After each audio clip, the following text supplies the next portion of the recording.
In 1985, my friend Cynthia and I went to the United Nations Conference on Women in Nairobi, Kenya.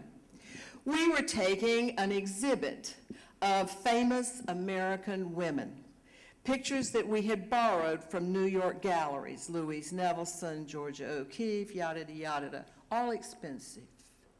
It was an adventure, it was exciting, all of those things, and it was the most stressful thing I have ever been through in my life. By the night that we were getting ready to go home, I didn't go out that night. We were flying out the next day. I was so stressed out that all I could think about was getting on the plane the next day to go home. I packed, I got in the bed, I slept, I got up early the next morning and rushed over to the bathroom before Cynthia could get out of her room to get it. I pushed open the door and, oh my gosh, there was blood everywhere. Bloody tissues on the floor, bloody towels, blood on the sink. No body. I rushed over into Cynthia's room. She was laying on her back in the bed with tissues stuffed up her nose, and the bed was covered with bloody tissues and the sheets were stained. What? My blood pressure. I must have eaten something. It nosebleeds all night long. We have to do something. I went over into my room. There was a phone there. You see, what you don't know about me, I started out to be a nurse, but I didn't make it. I married a doctor instead. If I had been home, I would have called Jim and he would have told me what to do. But I was in Africa, so I picked up the phone and I called a substitute Uncle Sam. The embassy answered, "What? Your doctor's on safari? Give me the nurse." And when she answered, I poured out the story of Cynthia, the blood pressure. Take her to Nairobi City Hospital this minute. I did. When we walked into the emergency room, they took her right away when they saw the blood.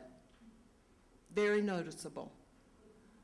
They took her back to the back, and a few minutes later, a tall, very elegant Ugandan doctor came out and he said, "Do not worry, madam.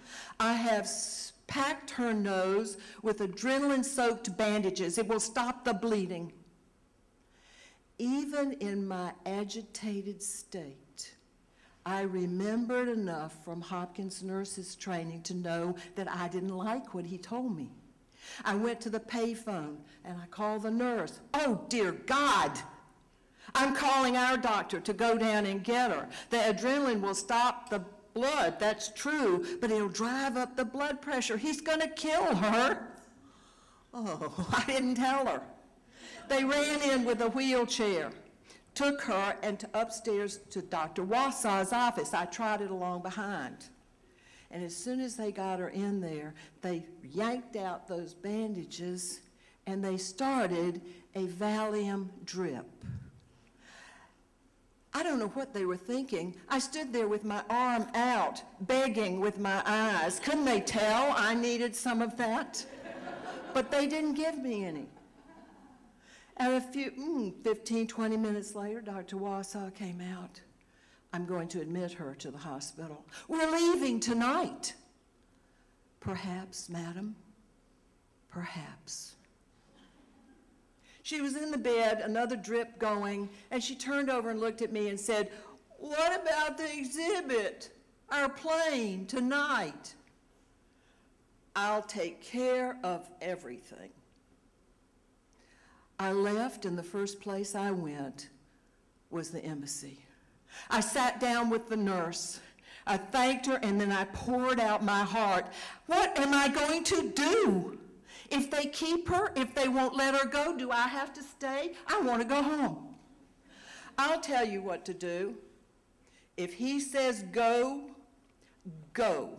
There is not another seat on a plane out of Nairobi for 2 weeks. Go. Out on the street, I stood there and I thought, exhibit at the Intercontinental Hotel, baggage at the Heron Court Motel, Cynthia in the Nairobi hospital. I had no car. I had no transportation. How was that? The UN had cars. I was wearing a press pass. Surely that looked a little official. I went to the UN motor pool. I approached a man and I said, I have an emergency. My friend is in the hospital. I have an exhibit, famous women. I need a car. No. This was not going to be easy. By the time I went to the third guy, my eyes were wild and I was shrieking, and I have to have a car. He handed me a piece of paper. Quite frankly, I think he was afraid not to. And I walked outside to meet Robert and his little Fiat. We went to the hotel. Cynthia had brought those pictures in a 6-foot garment bag, a wheelie from 2nd Avenue, so carefully packed. I got that bag and wheeled it out into the corridor, and I snatched those pictures off the wall. Going home, ladies, get right in here. And Robert looked at that bag, his eyes puzzled. Oh yes, it's got to go in the car. And he pushed and he pushed and he pushed and he did it. We went to the Heron Court Motel. I was packed, ready to go. I had to pack Cynthia, took it downstairs, and Robert somehow miraculously pushed that into that car. Back at the hospital, I said, Robert, I don't know. Will you come back for me at 9 o'clock? Madam, I will be here for you. At 8:30, Dr. Wausau said, she can go. And we went. Robert helped me pour her into the back seat of the car. She was still drugged. And we started out to the airport. There was no moon, no stars. It was black pitch. No lights along the road. He turned into the road leading toward the airport, and all of a sudden, out of the darkness came 2 bright eyes right for us. And just before they hit, there was a screech and a horn blaring, and they went right past us. And as I looked, I saw it was a car coming right at us. I looked the other way, and on the other road, the traffic was going the way Robert! We were going 75 miles an hour into oncoming traffic. He said, oh, madam, and he slid that car right through the grassy median and up, and we were going the right way. Cynthia has not stirred. I cannot tell you the value of Valium. Once we got to the airport, we parked her in a wheelchair. Robert helped me check in the baggage. 4 suitcases, a 6-foot case. We had paid no fees coming out. And when they checked it in, the woman looked at me and said, that will be $1,000 excess baggage. What? What are you talking about? $1,000 excess baggage. I don't have that kind of money. I can't pay that. It's an exhibit. Get out your American Express card, madam. What? We bartered back and forth. Should I leave them here, these famous women? I had to take them back. They were going to be more than $1,000. We bartered down to $500. And that little exercise helped me to focus on a plan, because I was getting out of here tonight. Took Cynthia, said goodbye to Robert, wheeled her up to the gate. I realized we needed an exit row. I didn't have one. I was going to hijack one. When we got on first, as I thought we would, I just sort of dragged her down the aisle and put her into the window seat of an exit row. I sat down beside her, and closed my eyes. The people expecting to sit there came and shook me and shook me and shook me, and I never opened my eyes. I was a possum. Just sat there until finally they got tired and they moved on. I didn't open my eyes until the plane was in the air, and I turned and I looked. There was a man sitting beside me.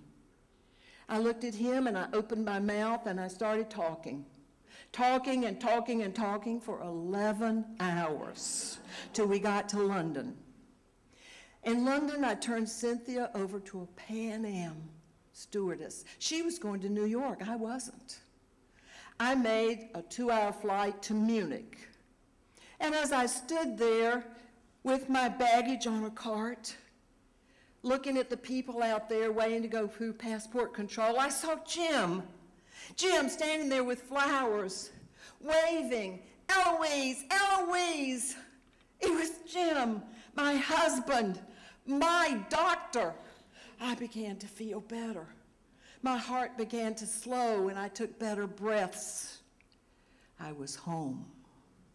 Now, I saw Cynthia several months ago, believe it or not, and we were laughing about this very trip. She said, "You know, Ellouise, I think about you often. You saved my life in Kenya." Yep. I tell people that I know that if they're going to go on a dangerous, hard trip, they should call you and take you with them. Not on your life.